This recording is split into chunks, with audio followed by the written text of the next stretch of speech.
Rao, this is a very, very special institute, LVPEI Institute. All the things that were just mentioned by all the preceding speakers, and I not only endorse, I wholeheartedly feel extremely elated each and every time I'm here.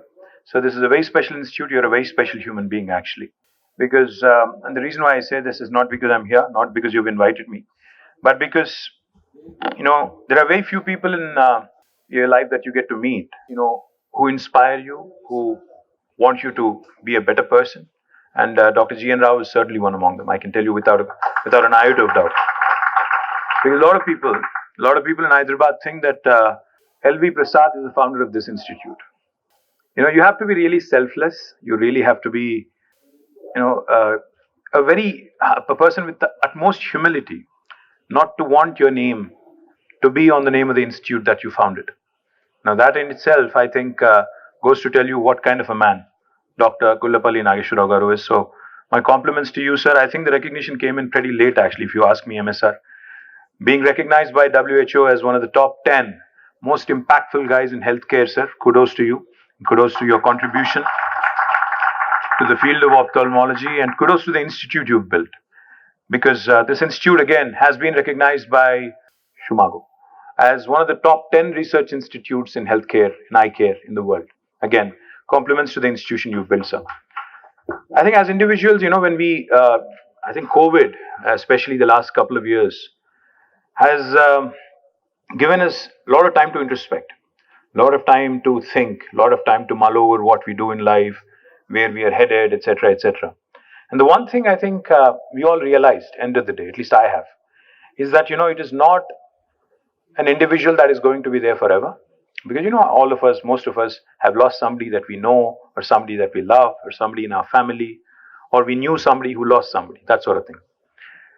We live like we are here for 1,000 years. We all do. Every day, in and out, we're thinking about materialistic comforts, we're thinking about lofty ideals, lofty goals, where we want to be in life and what we want to accomplish in life, etc., etc. But the fact is, none of us are here forever.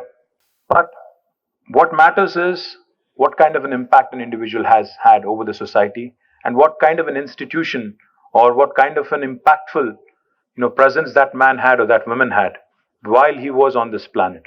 And I think truly outstanding people build institutions which outlast them. And I think LVPEI Institute is a standing testimony to that. And my compliments to the entire team from 1978 until today, 36 plus years. Dr. Rao, you've done truly well. And you continue to outdo yourself, because each and every time I see something like this, each and every time I'm invited here. I was here when Srujana Center for Innovation was launched. I was also here a couple of months ago to get my eyes tested. I've become old.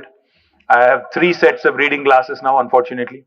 And I'm also, when Dr. KR was speaking, I was thinking to myself, I'm a patient of diabetes mellitus. So I'm certain that glaucoma is going to hit and set in at some point in time, and a cataract is needed at some point also. I'm going to come back. But the point is, institutions need to outlast individuals, processes need to outlast personalities. And that's the only way your business is also going to succeed. Now, our Chief Minister, KCR Garu, keeps telling us, he keeps reminding us, whenever I tell him about something new, something fancy in technology, the one question he has without fail is, what is the societal impact of this technology that you talk about? Does it have a positive societal impact? Or is it just one of those fancy things that people talk about, which goes nowhere and helps nobody, but it's cool to have? Now that's the one question. When Mohan Reddy Garu was speaking, I was thinking, no, yes, truly, the power of computation has increased, the cost of communication has cut down, the cost of memory, the cost of computing has come down, but healthcare keeps getting more and more expensive. And especially for a third world country like India. I mean, we don't say it often, out of pride or whatever, but the fact is, India is a third world country where our per capita income is only $2,000. There's a huge population out there who are not privileged enough to have access to good healthcare. And of course, therein lies also a business opportunity from an entrepreneurial perspective, if you think about it. My humble request to all the entrepreneurs in this room is, of course, as MSR said, I think profit with a purpose. That matters. That should matter. That should, in fact, be the goal, if you ask me. Especially if you're an Indian and who wants to innovate in India, who wants to incubate in India, who wants to incorporate in India, and who also wants to serve in India, I think you need to have that sense of profit with a purpose. Because you can make money, in many ways. You can go out, do some real estate transactions, you'll still make money. But to be able to impact lives, to be able to deliver some good, I think it truly takes character, truly takes courage and commitment. Because entrepreneurship in India is not easy. As MS said, it's a lonely journey. And wealth creators in India are not really, those especially who make lots of money are not really respected as much as they are in the West, trust me. So point I'm trying to make is innovation, entrepreneurship is the only way I think this country, any developing country, any emerging economy is ever going to prosper. In fact, Ajit Rangnekar, who heads our RICH, the institute, the institution, Research and Innovation Circle of Hyderabad, whose primary objective, who's been driving this, in fact, with a lot of passion. In fact, Ajit wanted nothing to do with government. I had to convince him, I had to tell him, no, this is going to be a very different government. I'm really thankful to you, Ajit, because you said something very nice. You said, we have the best ecosystem in the country, this state. I'm truly delighted, truly touched that finally, you agree with me that this state and this government honestly has done whatever it could in terms of beefing up the infrastructure, the ecosystem, making it conducive to come, innovate, to actually, probably create enterprises out of this place. The 2 points I'll leave you with. LVPEI Institute is a specialized institute, we all know. It's a niche institute. The one advice I have for entrepreneurs is if you want to succeed, be original. Do not be a copycat. It's easy being a copycat and succeeding. You can create a Flipkart, you can create a Snapdeal copying Amazon. I think that's easy. You can create a number of other such spin-offs and such copycats by copying and aping what's already done and dusted in the West. But if you're original, and if you come out with something truly world-class, the best time to be an entrepreneur is not now. Because, when Mohan Reddy Garu started Cyient, back then it was called Infotech, I think he did not have the same kind of privilege as you do.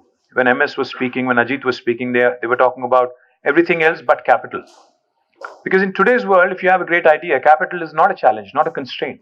Back in the day, a couple of decades ago, capital was a huge challenge. To raise money, to fund your idea, to actually go to market, to commercialize it, that was the biggest challenge. But in today's world, capital is one of the last things that people talk about. It's the idea, the product. It's how quickly you can bring to market, how original it is. I think that's really what matters. The second piece of advice I have for you, first is be original, be courageous. Second, please celebrate failure, because today we have 42 guys here, out of which I think 3 are going to be 12 finalists and 13 rather, with somebody who just leapfrogged, or I don't know what is that wild card thing, whatever that is. But there is only going to be 3 people, three teams here who will finally be getting something like a felicitation, some award, or whatever it is. The remaining 39 who go home, please don't be disheartened, firstly, because I think a lot of times we undervalue, a lot of times we don't realize that, what we take for granted in normal times, normal courses, and what we really don't realize, the importance of mundane. We need to understand that failure and learning is a part of life. Till COVID came about in our lives, till COVID came along in our lives, I think many of us were cribbing about how boring work is, how tough it is, to wait through the traffic and go to office and spend long hours and all that. But after COVID came in, I heard my friends and everybody else, there were such loud cries of wanting to get out of home, wanting to do, just go back to normalcy, however bad it was, just go back. That was the thing. So I keep telling people, normalcy is underrated. My humble request to you is, when you have an idea, even if it sounds like a very normal one, please don't overlook it. Just don't go for the fanciest of ideas. Look at the most mundane problems. Look at the most innocuous, most simple looking like problems. Focus on them. Try and find optimal solutions. Even if it means, even if you start thinking that this isn't a great idea, this isn't earth shattering, it need not be. It could just be a very simple idea, but if it has to be original, even if it's mundane, even if it's very common, even if it's a very small pain point that you're trying to address. Especially, I loved what you did, ma'am. I forgot your name. Prem Nandini, what she did with the kids, the pediatric, solution that she came out with. I think that's brilliant. I mean, we don't really think about it. We all have children, young children, older children, etc. We don't necessarily think from their perspective because they can't speak. So we need to look at these minute little things and what solutions we can possibly come out with. The third thing I'll tell you, be original, be very, very, like I said, even look at the most mundane, normal things. And the third thing, I think I'll leave you with this, is please leverage the ecosystem here. Please leverage the ecosystem. Because, when there aren't many institutions out there, or when there aren't many mentors out there, when there aren't many poster boys, poster girls out there, it becomes that much more difficult.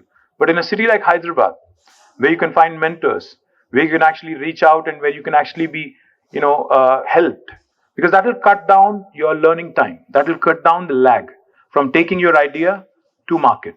Please use T-Hub. Please use Rich. Please use the institute here, BioNest, I think it's called, Srujana. Please use the number of other institutions that we have in Hyderabad. I think we need to be talking to each other more often. We need to be working with each other more often. Because I think, like Dr. KR said, the power of collective, the might of collective is, I think, that much more impactful, that much more powerful. So please use the collective might of the ecosystem in Hyderabad. Please create products that are world class. Please come out with original ideas and please continue to push the envelope. And eventually you'll end up like Dr. G. N. Rao, winning accolades from the rest of the world. And of course, I'll tell you a lot of nice things about G. N. Rao, but I'll not agree with him on one thing. And I think for entrepreneurs, he's a bad poster man. I'll tell you why that is. He's the most low profile man I know in Hyderabad. If you're an entrepreneur, if you want to raise money, if you want to be successful in today's world, in today's context, you have to be in your face. You have to be very vocal. You have to be very, very loud. Low profile will make you a scientist. How old are you now, Anak? 77, you're very young. I'm sure most of the guys in this room who are definitely not 77, if you want to succeed and succeed quick and make an impact, you have to be in your face. You have to be a bit more high profile. You have to be a bit more vocal. Nag is not very vocal. He's very silent. He does his thing. He goes home. He doesn't crave for recognition. He doesn't crave for attention. Doesn't want his name on the institute that he founded. He's one of those guys. But you guys, especially the entrepreneurial class who wants to raise capital, wants to do well, who wants to make an impact, wants to conquer the world, be in your face, be loud, be vocal, make noise, and continue to win laurels. Thank you very much. And Dr. Rao, we all love you. Thank you. Thank you.